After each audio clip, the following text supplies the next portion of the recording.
अस्सलाम वालेकुम नाजरीन, मैं मोहम्मद असलम हुसैन सियासत की खबरों में आप सबका इस्तकबाल करता हूँ। कांग्रेस लीडर राहुल गांधी ने आज यानी हफ्ते को अपने ट्विटर पर एलन मस्क को मुबारकबाद का पैगाम भेजा है।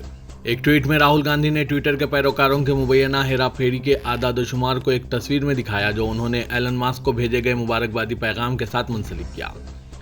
राहुल गांधी ने ट्वीट किया, मुबारक हो एलन मस्क, मुझे उम्मीद है कि ट्विटर अब नफरत अंगेज तकारीर के खिलाफ कार्रवाई करेगा, हकायक की जांच ज्यादा मजबूती से करेगा और हुकूमती दबाव की वजह से हिंदुस्तान में अपोजिशन की आवाज को मजीद दबा नहीं देगा। पिछले साल दिसंबर में राहुल गांधी ने इल्जाम लगाया था कि माइक्रो ब्लॉगिंग साइट ट्विटर पर इनके फॉलोअर्स की तादाद को महदूद किया जा रहा है। कांग्रेस पार्टी ने मार्च में एक बार फिर इस मामले को उठाया था और कहा कि बाद में पैरोकारों में इजाफा साबित करता है कि गिनती में पहले मुंजमद बैरूनी असर और रसूख से रहनुमाई की गई थी। जैसे जैसे दिल्ली में सर्दी बढ़ रही है, शहर की आबो हवा में जहर घुलता जा रहा है। आज 29 अक्टूबर की सुबह दिल्ली में हवा का मियार 309 रिकॉर्ड किया गया है, जो कि इंतहाई खराब जुमरे में आता है। मुल्क के बेशतर इलाकों में दर्जे हरारत में शदीद कमी के बाद सर्दी का एहसास शुरू हो गया है। दिल्ली से उत्तर प्रदेश तक शुमाली हिंदुस्तान की कई रियासतों में सर्दी शुरू हो गई है। महकमा मौसमियात के मुताबिक शुमाल मशरक़ी रियासतों और ज़ैली हिमालयाई मगरबी बंगाल और सिक्किम में अगले 2 दिनों में अलग थलग मुकामात पर हल्की बारिश का इम्कान है। आज हफ्ते की सुबह गुजरात के कुछ में जलजले के झटके महसूस किए गए हैं। रेक्टर स्केल पर इसकी शिद्दत 3.2 रिकॉर्ड की गई है। बताया जा रहा है कि कुछ के बच्चाओं में जलजले के शदीद झटके महसूस किए गए हैं। खुशकिस्मती से जलजले से किसी किस्म के नुकसान की कोई इत्तला नहीं है। बच्चाओं में सुबह सब अपने अपने घरों में थे, फिर जमीन हिलने लगी, लोग खौफजदा होकर घरों से बाहर निकल गए और भागने लगे। इब्तदाई मालूमात के मुताबिक जलजले का मरकज बच्चाओं से 19 किलोमीटर दूर बताया जा रहा है। वज़ीर-ए-आज़म नरेंद्र मोदी ने तमाम रियासतों की पुलिस में यकसानियत लाने, इन्हें एक मुश्तरका शिनाख्त देने और इनकी ताकत को मुत्तहिद करने के लिए एक मुल्क एक राशन कार्ड की तर्ज पर एक मुल्क एक पुलिस यूनिफॉर्म शुरू करने की तजवीज़ पेश की है। आज रियासती वज़ीर दाखिला के चिंतन शहर से खिताब करते हुए मोदी ने कहा कि मुल्क बहुत तेज़ी से तरक्की कर रहा है और इसी रफ्तार से नए चैलेंजेस भी सामने आ रहे हैं। उन्होंने कहा कि तमाम रियासती और मरकजी हुकूमत को टीम इंडिया के जज्बे से इन चैलेंजों से कौमी तनाजुर को आगे रख कर निमटना होगा और अगर हम मुत्तहिद होकर इनका मुकाबला करेंगे तो तमाम चैलेंजेस छोटे हो सकते हैं। उन्होंने कहा कि खौफ और दहशत से पाक मुआशरे की तश्कील के लिए तमाम रियासतों की पुलिस और मुतालिका एजेंसियों को समाज दुश्मन ताकतों के खिलाफ सख्त कार्रवाई करनी होगी और इस मामले में कोई नरमी नहीं बरतनी चाहिए।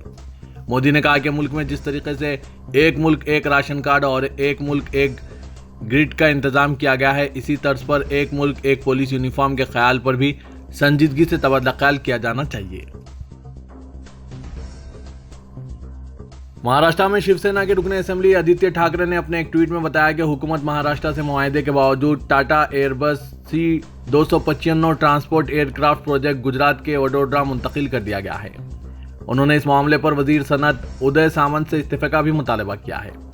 महाराष्ट्र में यह प्रोजेक्ट नागपुर के करीब कायम होने वाला था। एनसीपी लीडर अजीत पवार ने भी इस एयरबस प्रोजेक्ट की मुंतकली पर अफसोस जाहिर किया है और महाराष्ट्र की शिंदे हुकूमत की नाअहली पर सवाल उठाए हैं। एयरबस और टाटा की जानिब से कायम किए जाने वाले इस मुश्तरका प्रोजेक्ट की लागत 22,000 करोड़ रुपए थी, जो महाराष्ट्र को मिलने वाली थी, लेकिन महाराष्ट्र हुकूमत ने इसे गुजरात को तोहफे में दे दिया। कांग्रेस के नवमुंतखब सदर मल्लिकार्जुन खड़गे ने मुल्क की अक़लियती बिरादरी और दलित तबके को पैगाम देने की कोशिश करते हुए जुम्मे को मौलाना अबुल कलाम आज़ाद के मज़ार का दौरा किया और इन्हें खिराज अक़ीदत पेश किया। इसी के साथ उन्होंने आईन हिंद के मोहम्मद डॉक्टर भीमराव अम्बेडकर की यादगार का भी दौरा किया और इन्हें भी खिराज अक़ीदत पेश किया।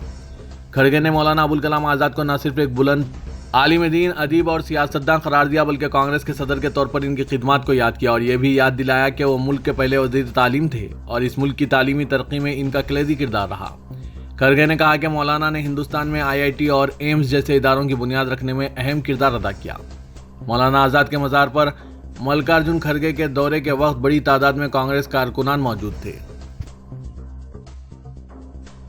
उत्तर प्रदेश में मदरसों का सर्वे मुकम्मिल होने और इससे मुतालिक मीडिया में आने वाली शरंगेज रिपोर्ट्स के दरमियान दारुल उलूम देवबंद में इतवार 30 अक्टूबर को कुल हिंद राब्ता मदरसा इस्लामिया का इजलास मुनक्किद होने जा रहा है। इसके लिए दारुल उलूम देवबंद में बड़े पैमाने पर तैयारियां की जा रही है। इजलास में मुल्क भर के 4,500 मदरसों के जिम्मेदारान शिरकत करेंगे। खास बात यह है कि दारुल उलूम देवबंद इस इजलास में सभी मरबूत मदरसों के जिम्मेदारान की शिरकत को यकीनी बनाने के लिए पुरअज़्म है। राब्ता मदरसे का उमूमी इजलास इतवार को जामे रशीद में 9 बजे से एक नशिस्त में मुनक्किद होगा, जबकि इससे कबल आज 29 अक्टूबर को बाद नमाज मगरिब दारुल उलूम देवबंद के मेहमान खाना में राब्ते की मजलिस आमा मुनक्किद हो रही है। मुल्की हालात व क़वानीन की रोशनी में इस्लाम को समझाने और गलत फहमियों के अजाले के मकसद से all India Muslim personal law board एक ऑनलाइन मुहिम शुरू कर रहा है। इसके तहत तफहीम शरीयत के ताल्लुक से ऑनलाइन खुतबात हर माह के दूसरे हफ्ते को रात 9 बजे यूट्यूब पर लाइव नश्र होगा।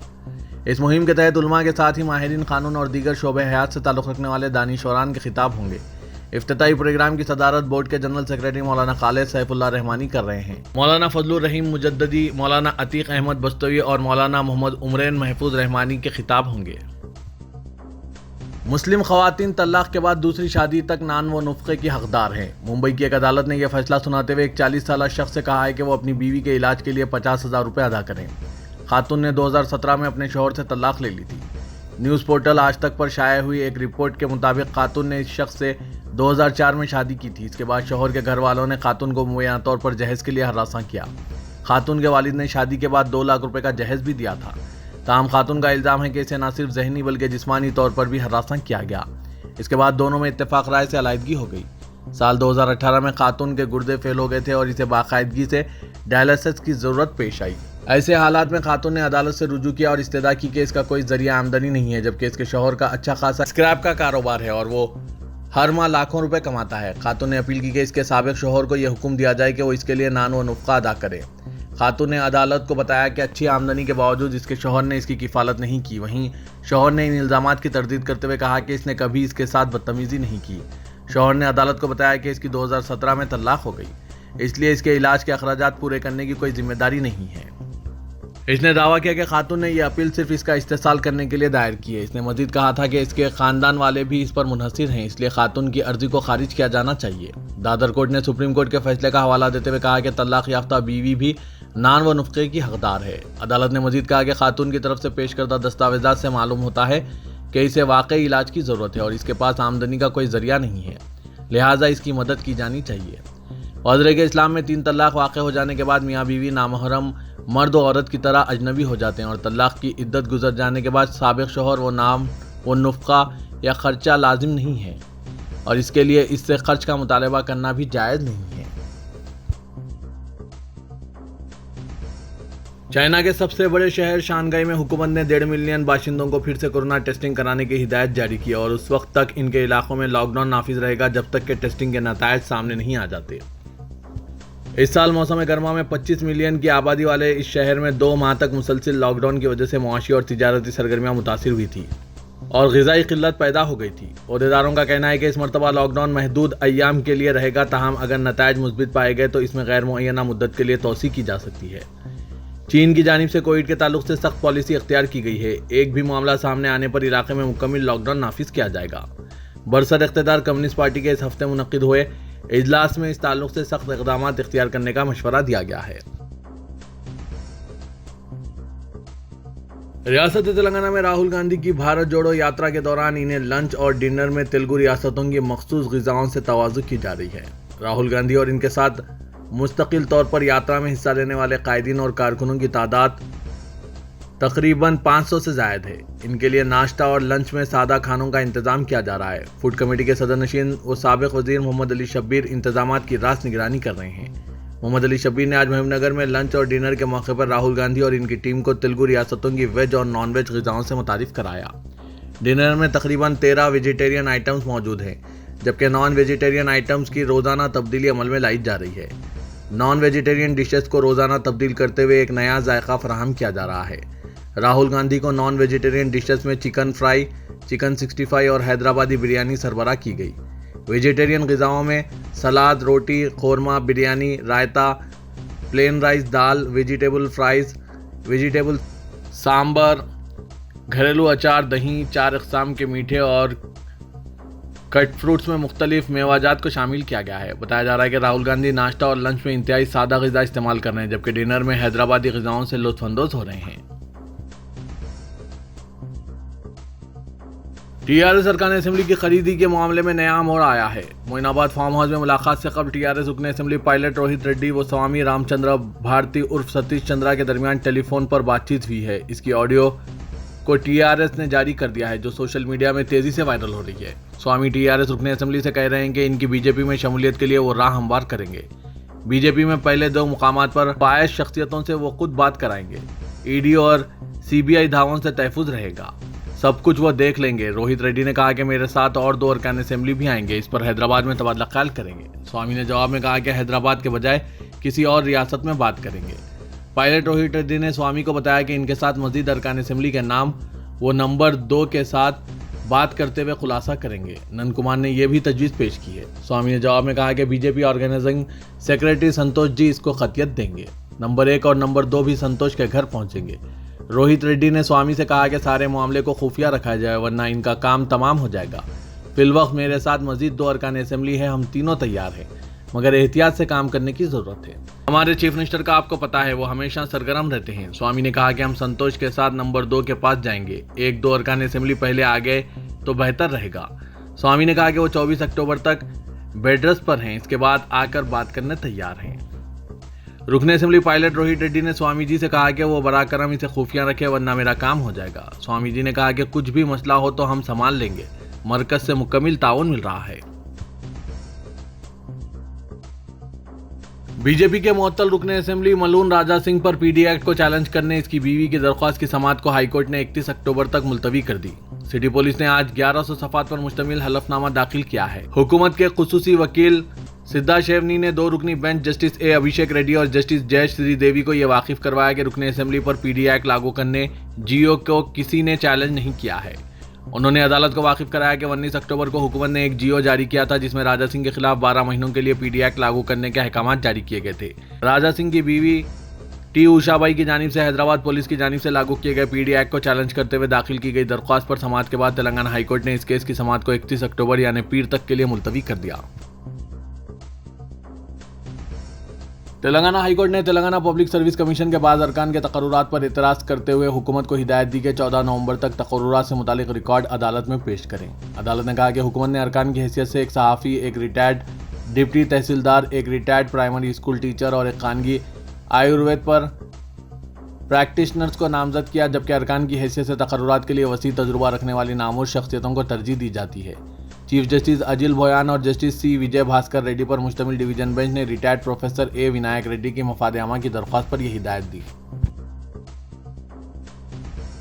कांग्रेस कायद राहुल गांधी ने इल्जाम आयद किया कि मुल्क में सियासी मफादात की खातिर समाज के 2 अहम तबकात हिंदुओं और मुसलमानों के माबीन नफरत फैलाई जा रही है। राहुल गांधी ने आरएसएस और बीजेपी को शदीद तनकीद का निशाना बनाते हुए कहा कि जो हिंदू और मुसलमान कई दहों से आपसी भाईचारे से जिंदगी गुजारते थे, इनमें नफरतों के बीज बो दिए गए हैं और इनको एक दूसरे से हटाया जा रहा है। इनमें दूरियां पैदा करते हुए अपने सियासी मफादात की तकमील की जा रही है। राहुल गांधी ने कहा कि समाज में फैलाई जा रही इस नफरत के खिलाफ मुल्क के अवाम को मुत्तहिद करने और एक आवाज़ बनाने की ज़रूरत है। इसी वजह से और इसी मकसद की तकमील के लिए उन्होंने भारत जोड़ो यात्रा का आगाज़ किया। इस यात्रा के सियासी मकासद नहीं है, बल्कि वो सिर्फ हिंदुस्तान के अवाम को एक दूसरे के करीब लाने की कोशिश कर रहे हैं। जो नफरतें इनके दरमियान पैदा कर दी गई हैं, इनको दूर करना इस यात्रा का असल बुनियादी मकसद है। राहुल गांधी आज तेलंगाना में अपनी 3रे दिन की भारत जोड़ो यात्रा के दौरान मानेमकोंडा के मुकाम पर एक कॉर्नर मीटिंग से खिताब कर रहे थे। तारीखी चारमीनार के दामन में वाक़ लाड बाजार दुनिया भर में शोहरत का हामिल है। कदीम दौर के डिज़ाइन और जदीद असरी तामीर के इम्तजाज का नमूना लाड बाजार को बनाया जा रहा है। असउद्दीन अवैसी सदर कुल हिंद मजलिस इत्तेहादुल मुस्लिमीन व रुकन पार्लियामेंट हैदराबाद की नुमाइंदगी पर लाड बाजार की नई सूरतगिरी का आगाज़ हो चुका है। तकरीबन 51 करोड़ रुपए की लागत से लाड बाजार की नई सूरतगिरी की जा रही है। इसमें लाड बाजार की 180 दुकानात को कदीम तर्ज के बाजार की तरह नया बनाते हुए इस इलाके को इंतहाई खूबसूरत बनाया जाएगा, ताकि दुनिया भर से जो सयाह चारमीनार का रुख करते हैं, इन्हें चारमीनार के दामन में बाजार भी हेरिटेज की तरह दिखाई दे। रुकन पार्लियामेंट हैदराबाद असउद्दीन अवैसी ने मंसूबा बनाया है कि चारमीनार के अतराफ में जो मुआशी सरगर्मियाँ जारी है, इसमें मजीद इजाफा होता कि इस इलाके में रहने वाले और यहाँ कारोबार करने वालों को मजीद फ़ायदा हो सके और इस इलाके की तरक्की हो सके। लाड बाज़ार की दुकानात फ़िलहाल बेहंगम तरीके से नज़र आती है। किसी दुकान के साइन बोर्ड्स आगे हैं तो किसी के पीछे हैं। कोई दुकान कदीम तो कोई जदीद नज़र आती है, कोई दुकान आगे तो कोई पीछे है। इस बेहंगम तर्ज को ख़त्म करने और लाड बाजार जो कुतुबशाही और आसिफ जाही दौर में बनाया गया था, इस तरह की कदीम दुकानात और दुकानात के ऊपर की 24 दादा जेब खिड़कियां दुकानात के दरमियान खुशनुमा डिजाइन बनाने का मंसूबा किया गया है। टीआरएस के अरकान असेंबली को खरीदने के इल्जाम में गिरफ्तार मुलजिमीन की रिमांड रिपोर्ट में अहम इंकशाफात हुए हैं। मौसूल राय के मुताबिक पुलिस ने मुलजिमीन की कार से एक डायरी जब्त की है। इस डायरी में तेलंगाना राष्ट्र समिति और कांग्रेस के तकरीबन 50 कायदीन और अरकान असेंबली के नाम दर्ज हैं। वज़रे के बीजेपी के एजेंट्स की जानिब से टीआरएस के अरकान असेंबली को लालच देकर पार्टी से इनहराफ की कोशिश के इल्जाम में पुलिस ने 3 मुलजिमीन को गिरफ्तार कर लिया था, जिन्हें मजिस्ट्रेट ने रिमांड पर देने से इनकार कर दिया। बाद पुलिस ने इन्हें नोटिस हवाले किया। इस मसले पर टीआरएस और बीजेपी के दरमियान सियासत गर्म है, क्योंकि सियासी जमातें गुजरात में आइंदा असेंबली इंतखाबात की तैयारियों में मसरूफ है। ऑल इंडिया मजलिस इत्तेहादुल मुस्लिमीन के सरबराह और रुकन पार्लियामेंट हैदराबाद असदुद्दीन ओवैसी भी आज यानी 29 अक्टूबर से गुजरात रियासत के 2 रोज़ा दौरे पर रवाना हो गए हैं। असदुद्दीन ओवैसी अपने गुजरात दौरे का आगाज आज दोपहर 4 बजे गुजरात के पटन जिले के सिद्धपुर के hotel Miles Stone Siddhpur Chhapi highway Siddhpur से समाजी कारकुनों से मुलाकात करके करेंगे। बाद में तकरीबन रात 8 बजे एआईएमआईएम सरबराह वडगाम के मैदीपुरा इलाके में एक अवामी इज्तिमा से खिताब करेंगे। अपने दौरे के दूसरे दिन हैदराबाद के रुकन पार्लियामेंट अहमदाबाद के होटल रोवेरा पोर्टिको में शाम 4 बजे एक प्रेस कॉन्फ्रेंस से खिताब करेंगे। इसके बाद ओवैसी रात 8 बजे गांधीनगर जिले के राखेर इलाके में एक और जलसे आम से खिताब करेंगे। तो ये था आज का खबरनामा। खबरों से मुतालिक कमेंट के जरिए आप अपने ख्यालात पेश कर सकते हैं और साथ ही इस वीडियो को लाइक कीजिएगा। तो मैं मोहम्मद असलम हुसैन अब आप सबसे इजाज़त तलब करता हूँ। तो दीजिए इजाज़त। अल्लाह।